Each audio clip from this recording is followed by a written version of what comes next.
नमो अरन्ताणं नमो सिद्धाणं नमो आयर्याणं नमो वज्रायाणं नमो लोये सविसाउणं।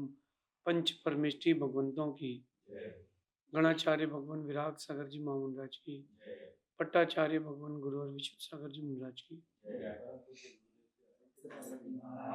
या हम सभी अपने जीवन में सुख और गुणों की अभिवृद्धि के लिए नीति के विषयों का श्रवण कर रहे हैं। नीतिकार हमें सिखाते हैं कि जीवन की कुछ चीज़ें हमें जन्म से मिलती हैं और कुछ ऐसी होती हैं जिनको हम अपने पुरुषार्थ से प्राप्त कर लेते हैं। जन्म से मिली चीज़ें कम भी हो सकती हैं, ज़्यादा भी हो सकती हैं, लेकिन उनको मेंटेन करना ये हमारे हाथ की बात है। कुछ लोगों को मैंने देखा कि वो जन्म से प्रतिभा संपन्न होते हैं। कुछ लोग होते हैं कि जन्म से ही चतुर होते हैं। कुछ लोग ऐसे भी देखे जाते हैं जो आदतों से चतुर बनते हैं। तो आज अपन चर्चा इस बात की करेंगे कि जन्म से हमको क्या-क्या मिला और हमने जन्म में क्या-क्या कमाया, क्या अच्छा जोड़ा, क्या बुरा जोड़ा। आप सबने एग्ज़ाम तो दिए होंगे। जब आपने एग्ज़ाम दिए थे तो रिज़ल्ट तो टीचर बताती है। जो भी आपका रिज़ल्ट है वो टीचर ही बताती है, लेकिन वो रिज़ल्ट जो एग्ज़ाम आपने दिया है, वो तो आपने दिया है ना। वो एग्ज़ाम तो आपने दिया और वही एग्ज़ाम जो आपने दिया है, उसी का रिज़ल्ट आपको मिलता है। आज की नीति में कह रहे हैं कि कुछ चीज़ें हमें जन्म से मिलती हैं। शरीर, शरीर का रंग, बोलने की शक्ति, हर किसी की अपनी एक आइडेंटिटी है डिफरेंट डिफरेंट बोलने की भी। कई लोगों की आवाज़ मैच होती है बहुत माइन्यूट से डिफरेंस के साथ, लेकिन सबकी अपनी अपनी आवाज़ है, यूनिक आइडेंटिटी है। आप कभी चाहें तो देखें, हर किसी की अपनी अपनी नाक होती है।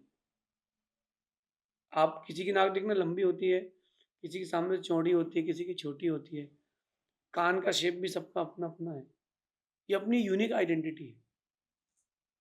तो कुछ चीज़ें हमें जन्म से मिलती हैं, कुछ चीज़ें ऐसी होती हैं जो हमें पुरुषार्थ से मिलती हैं। आपने घर बनाया, अपना नाम कमाया, इज़्ज़त कमाई, गुडविल बनाई, एक शोहरत बनाई, ये आपको आपके पुरुषार्थ से मिली है। कुछ चीज़ें ऐसी होती हैं जो आपको आपकी आदतें दे के जाती हैं। इस चीज़ को आज बड़ी गहराई से समझना है। जो जन्म से मिला है वो तुम्हारा है, जो पुरुषार्थ से मिला है वो भी तुम्हारा है, जो आदतों से मिला है वो भी तुम्हारा है।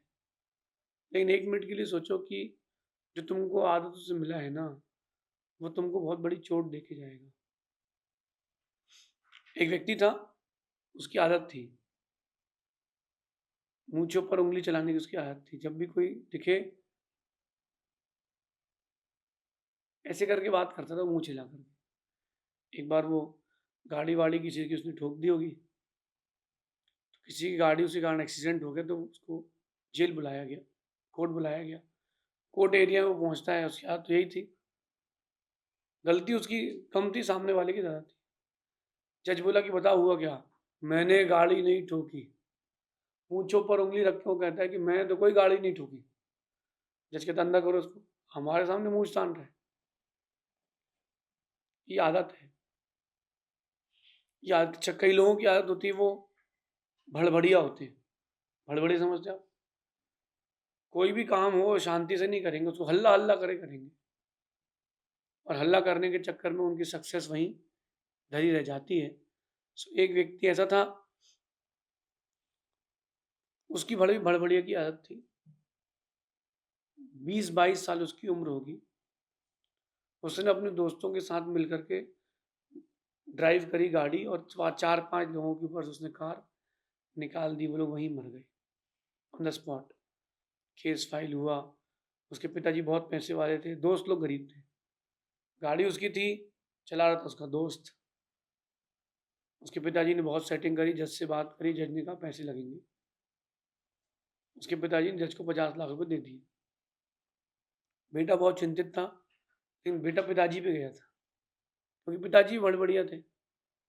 पिताजी एक दिन पहले जेल में आके उसको बोल गए, देख बेटा, तू चिंता नहीं करना, कल फाइनल हियरिंग है, मैंने जज साहब को 50 लाख रुपए दे दिए हैं, अब तो छूट जाएगा। पहली बात तो ये बात पिता को पेट में बचा के रखना चाहिए थी, क्योंकि जीवन मरण की से संबंधित है ये बात। बेटा भी भड़बड़िया था, उसने रात को सबको बोल दिया कि तुम सबको तो होगी फांसी, मैं होऊंगा बाइज्जत बरी। क्यों? कि मेरे पिताजी ने जज साहब को 50 लाख रुपए दे दिए। सुबह कोर्ट में सभी पहुंचे, चारों बच्चे पहुंचते हैं, जज ने अपना फैसला सुनाया। फैसला सुनाने के ठीक पहले जज ने पूछा कि आप लोगों को कुछ और कहना है? जो 3 थे उसमें से एक बोला कि हाँ जज साहब, हम लोगों को फैसला पता है कि बाइज्जत बरी होगा, हम तीनों को फांसी होगी, क्योंकि आपने इसके पिताजी से 50 लाख रुपए लिए। जज ने चारों को फांसी दे दी। जज ने चारों को फांसी दे दी। किस बात पर? जज ने इस बात पर फांसी दे दी, जज को अपने सेव करना था खुद को। अब काहे के पैसे 50 लाख गए, बेटा गया, बड़बड़ी के चक्कर में इज्जत और गई। ये कुछ चीजें आपको जो आदतों से मिलती है ना, उन्हीं से बचना है। आपको अपनी पर्सनालिटी को डेवलप करना है, बूस्ट करना है, एक बीज से एक बहुत बड़ा फलदार वृक्ष बनना है। आपको अपनी पर्सनालिटी अगर बूस्ट करना है तो स्टार्ट करें, अपनी आदतों को बदलना स्टार्ट करें। कई लोगों का स्वभाव होता है झगड़ालू, कई लोगों का स्वभाव होता है सहनशील, कई लोगों का होता है बड़बोला। तो ये जितनी प्रकार की आदतें हैं ना, ये सब आपकी हैं और आपको ही सुधारना है। कई लोग होते हैं भुलक्कड़, काम तो वही करेंगे जो आप बोलोगे, लेकिन वो भूल भूल के करेंगे। इन सारी चीज़ों के बीच में मैं आपसे एक बात कहता हूँ कि क्यों ना समझदार बना जाए। जो चीज़ें अपन को जन्म से मिली हैं, भाग्य से मिली हैं, उनको सँभालें। कई लोग रहते हैं बाय बर्थ मेंटल डिसऑर्डर रहता है, पोलियो रहता है उनको, तो कुछ नहीं कर सकते, कोई बात नहीं, उसको फेस करें। वो तो जन्म से मिली है, वो तो झेलना पड़ेगा। बट जो चीज़ें आपने आदतों से जोड़ ली हैं, उनको कब छेड़ोगे? कई लोगों की आदत होती है बात-बात पे वो आँख मारते हैं। वो उसको किसी को टीज़ करने का नहीं है, उसका तकिया कलाम बन चुका है। वो बात-बात पे आँख मार रहा है। अब आप देखो कि जो बात-बात पे आँख मार रहा है, किससे बात कर रहा है? ये जो छोटी-सी आदत है उसकी, उसको मिटा देगी। 1 मिनट के लिए सोचो कि वो बहुत बड़ी पोस्ट में है, डॉक्टर बन गया है, कलेक्टर बन गया है, पार्टी में आ गया है, वो किसी से मिला, कोई लेडी सामने है, उसने आँख मार दी। क्या इंप्रेशन पड़ेगा? ये तो यार कैरेक्टरलेस पर्सन है। ऐसी बहुत सारी आदतें रहती हैं आप लोगों की, जो आप लोगों को सबके सामने शर्मिंदा कर देती हैं। क्यों ना बच के रहें, इन सारी आदतों से बच के रहें। जितनी ज़्यादा आप अपनी आदतों को बदलेंगे, उतना ज़्यादा आपके जीवन में सुकून बढ़ेगा। कहते हैं कि प्रतिभा जन्म से मिलती है, नतमस्तक रहें।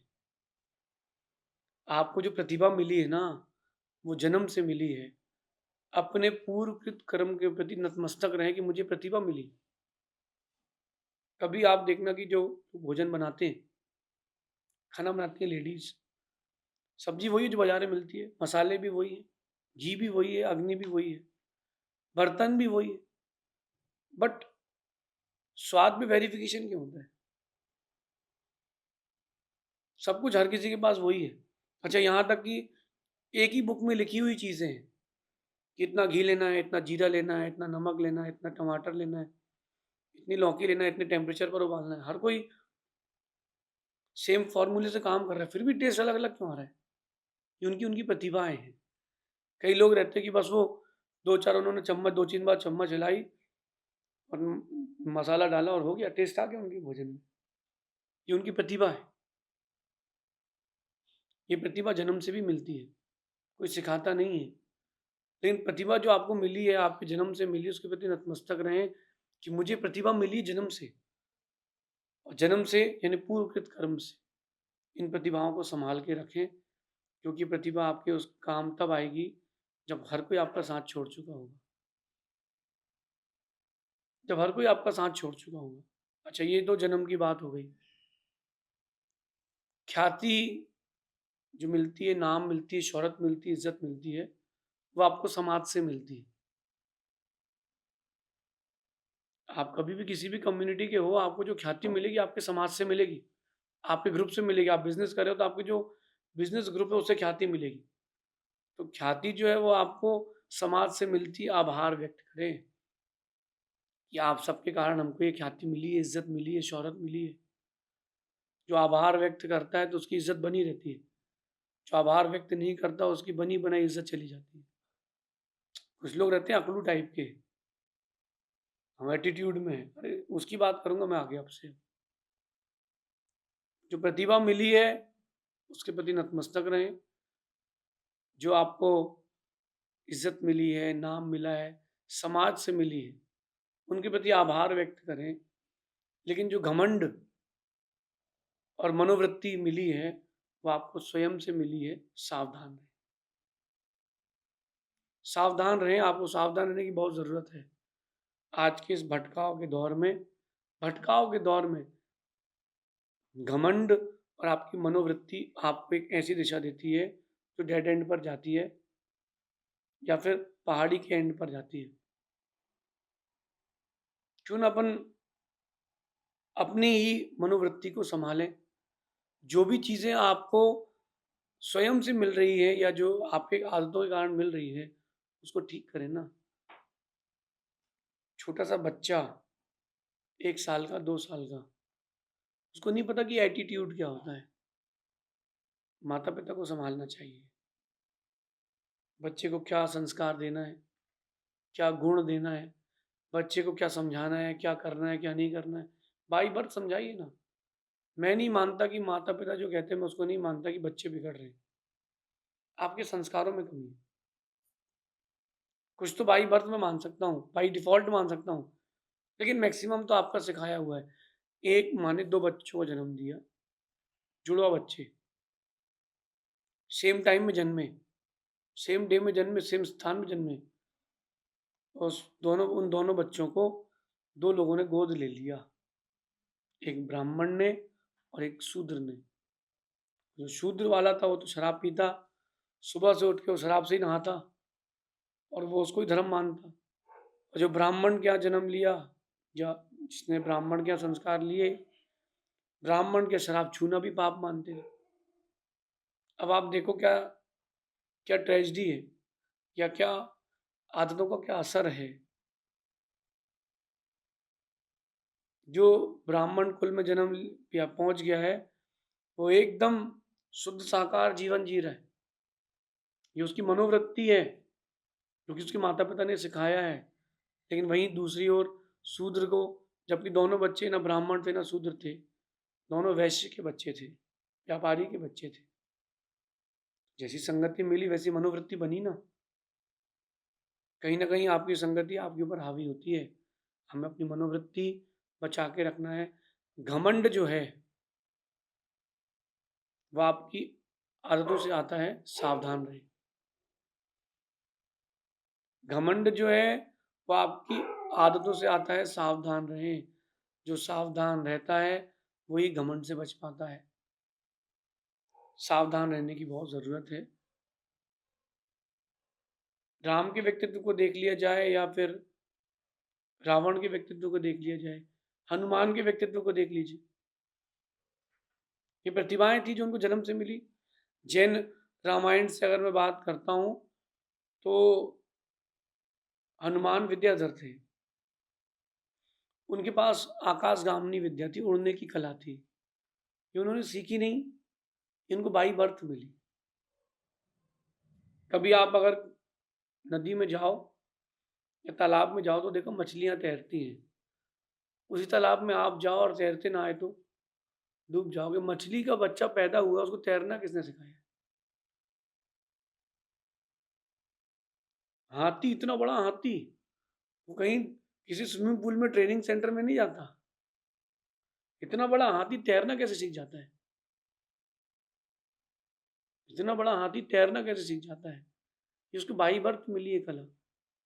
लेकिन वही हाथी बीच में ऐसे लोगों की संगति में आ जाता है या फिर कोई रीज़न्स ऐसे मिल जाते हैं, वो घमंड में रह जाता है, मद से चूर हो जाता है और फिर वो चीज़ों को तहस-नहस करना चालू करता है। जो चीज़ें आपको जन्म से मिली है ना, उनको सँवारें, लेकिन जो आदतों से मिली है, उनसे सावधान रहें। कहते हैं कि एक छोटी-सी गलत आदत अगर आपने सही टाइम पे नहीं सुधारी, बहुत बड़ी हो जाएगी। उसका हर्जाना आपको नहीं भुगतना पड़ेगा, पूरी समाज को भुगतना पड़ेगा। पूरी समाज को वो हर्जाना भुगतना पड़ेगा। क्यों ना अपन अपने जन्म के प्रति आभार व्यक्त करें। लेकिन जो बीच-बीच में आदतें आ रही हैं, उन पे सावधानी भी रखें।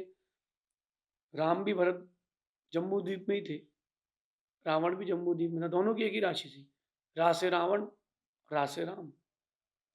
कृष्ण और कंस दोनों की राशि एक ही थी, का से कृष्ण और का से कंस। फिर भी दोनों में वेरिएशन क्यों आया? कुछ जन्म से, कुछ कर्म से, आदतों से। फिर भी एक कहावत चलती है बड़ी प्रसिद्ध कि लातों के भूत बातों से नहीं मानते, क्योंकि उनकी आदत जम चुकी है, उनको जो पसंद है वो करेंगे ही करेंगे। तो अगर आपकी आदतें हैं और आप अपनी आदतों को सुधार नहीं रहे हो, तो आपका नाम रावण में लिखा जाएगा। अगर आपके पास कुछ आदतें हैं और आपने सुधार ली हैं, उनको सही ट्रैक दे दिया है, तो आपका नाम राम में लिखा जाएगा। आज भी हर किसी को रामायण में एक रोल याद है कि राम शांत थे, लक्ष्मण तेज थे। लक्ष्मण तेज थे, राम शांत थे। कहीं न कहीं, कोई न कोई तो बीच में आदतें जुड़ी हैं, जिनको आप खुद सँभाल नहीं पाए हो। आदतों को सँभालना सीखें, वरना जग में हँसी होगी और लोग आपको चाहना बंद कर देंगे। एक मैं आपको आदत और बताता हूँ, सोचना कम और करना ज़्यादा। ऐसे लोगों को कहते हैं भड़बड़िया। सोचना कम और करना ज़्यादा। ऐसी मनोवृत्ति है, ऐसे आदत के लोग जो होते हैं ना, वो हर जगह इंसल्ट को पाते हैं। और एक अच्छी बात उनकी और है कि उनकी इंसल्ट इतनी सहन करने की आदत हो गई है कि उनको कोई फ़र्क नहीं पड़ता। वो उसमें लगता है, उनको लगता है बहुत बहुत बढ़िया, हमको तो एक और नई डिग्री मिल गई। इस प्रकार की और भी जो मनोवृत्तियाँ हैं, जो आदतों से आपने प्राप्त कर ली हैं, इनसे बचें। आपका व्यक्तित्व बहुत ऊँचा जाएगा, क्योंकि जो चीज़ें जन्म से मिलती हैं, उनको बदल नहीं सकते, वो स्वभाव है।